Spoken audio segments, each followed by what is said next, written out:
Alléluia. Alors, dans le thème, il y a deux mots qui m'importent beaucoup. L'adorateur et l'église.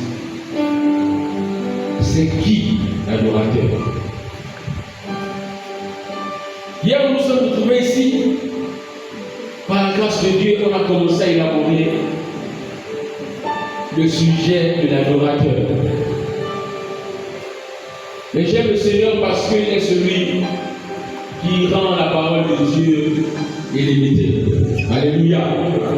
Alors, que pouvons-nous retenir, comprendre d'un adorateur en définition?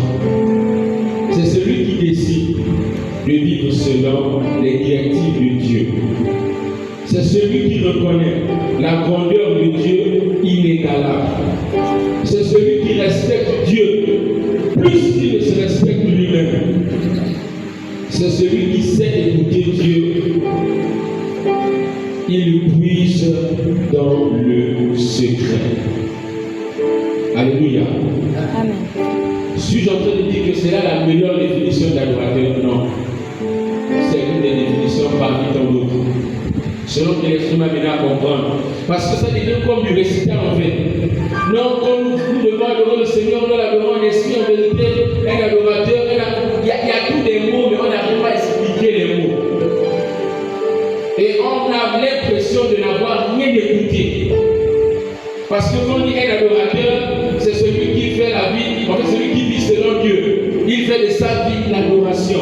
D'accord. Mais juste là, l'adorateur c'est qui? L'adoration c'est quoi?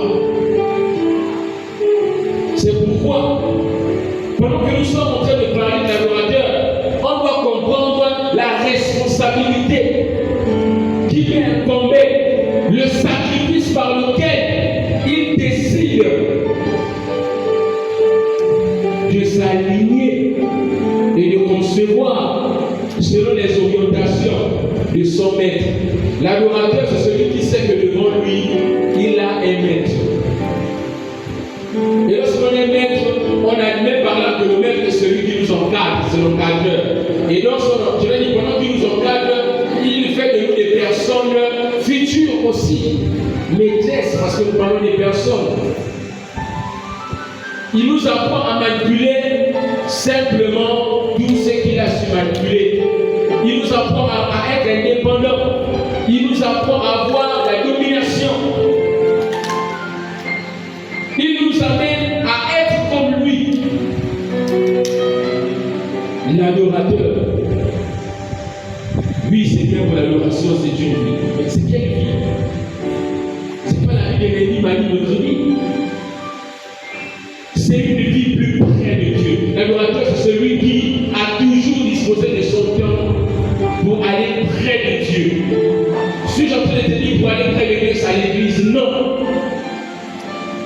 Tu as les 4 heures qui te sont données par jour. Combien de temps passes-tu dans la présence de Dieu?